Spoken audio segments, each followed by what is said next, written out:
آج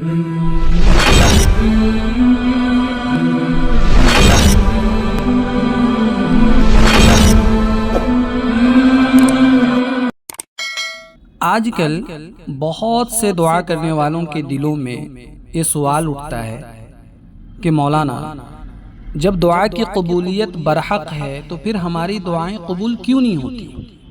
ہم بھی تو اللہ سے مانگتے ہیں، ہم بھی تو نمازیں پڑھتے ہیں، تو ہماری دعائیں قبول ہوتی ہوئی ہمیں نظر کیوں نہیں آتی؟ تو میرے بھائی، اس کے چند جوابات ہمیں حدیث شریف میں ملتے ہیں۔ پہلا جواب یہ ہے کہ جب ہمارا کھانا پینا اور پہننا حرام ہو اور حرام ہی سے دعا کرنے والے کی نشو و نما ہوئی ہو، اس کی پرورش ہوئی ہو، تو دعا قبول نہیں ہوگی، ہے نا؟ حدیث شریف میں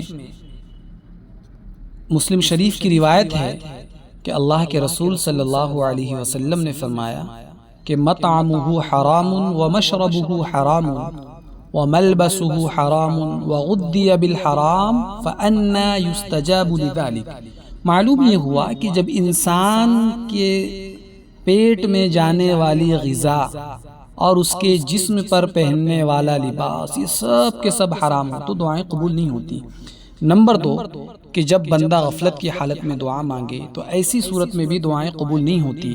اس سے پتہ یہ چلا کہ اللہ سے جب ہم اپنی دعا اللہ کے سامنے پیش کریں تو اس وقت ہمیں غفلت کے پردے کو اتار پھینکنا ہوگا، اس لیے کہ فرمایا وَاعْلَمُوا أَنَّ اللَّهَ لَا يَسْتَجِيبُ دُعَاءً مِّن قَلْبٍ غَافِلٍ لَاهٍ، کہ یاد رکھو حق تعالیٰ اس بندے کی دعا کو قبول نہیں کرتا جس کا دل دعا کے وقت بھی اللہ تعالیٰ سے غافل اور بے پرواہ ہو۔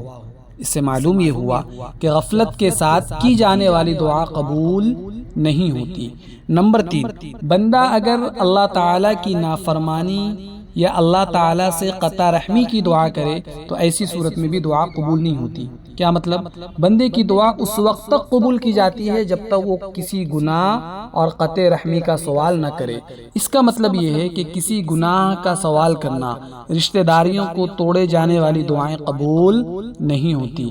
نمبر 4 پر یہ کہ بندہ اگر دعا کے بارے میں جلد بازی سے کام لے تو ایسی صورت میں بھی دعا قبول نہ ہوگی، کیونکہ جلد بازی سے بعض اوقات مایوسی پیدا ہو جاتی ہے، پھر بندہ مایوس ہو کر دعا کرنا چھوڑ دیتا ہے، جس کی وجہ سے وہ دعا کی قبولیت کا استحقاق کھو دیتا ہے۔ حدیث شریف میں ہے یستجاب لأحدکم ما لم یعجل، کہ تمہاری دعا اس وقت تک قابل قبول ہوتی ہے کہ جب تک جلد بازی سے کام نہ لیا جائے، اور جلد بازی یہ ہے کہ بندہ کہے میں نے دعا کی تھی وہ قبول ہی نہیں ہوئی۔ بندے کا کام دعا کر کے یقین کرنا ہے اللہ تعالیٰ کی رحمت دیر سویر ضرور اس کی طرف متوجہ ہوگی۔ پھر کبھی کبھی نا کسی مقصد کے حاصل کرنے کے لیے ہم خوب دعائیں کرتے ہیں، یہ خوب دعائیں کرنا ترقی اور اللہ کے قریب ہونے کا ذریعہ ہوتا ہے، اور جلدی دعا قبول ہونے کی صورت میں اس نعمت عظمیٰ سے بھی محرومی ہو جاتی ہے۔ کسی ایک بزرگ سے کسی صاحب نے یہ سوال کیا کہ حضرت ہماری دعائیں قبول کیوں نہیں ہوتی؟ انہوں نے عجیب و غریب باتیں ذکر فرمائی۔ فرمایا کیسے قبول ہو جبکہ تم اللہ کو تو مانتے ہو مگر اللہ تعالیٰ کی نہیں مانتے، ہے نا؟ اس کی نعمتوں کو تو استعمال کرتے ہو مگر اس کا شکر ادا نہیں کرتے، حضور صلی اللہ علیہ وسلم کو تو مانتے ہو مگر ان کی پیروی نہیں کرتے، قرآن تو پڑھتے ہو مگر اس پر عمل نہیں کرتے، شیطان کو تو دشمن سمجھتے ہو مگر اس سے بھاگتے نہیں، کیوں؟ موت کو حق سمجھتے ہو مگر اس کی تیاری نہیں کرتے، مردوں کو دفناتے ہو مگر ان سے عبرت نہیں لیتے۔ ایسے لوگوں کی دعائیں کیوں کر قبول ہو؟ بھئی اللہ کو تو سبھی مانتے ہیں لیکن اللہ کی ہم کہاں مانتے ہیں؟ اللہ کی ہم نہیں مانتے۔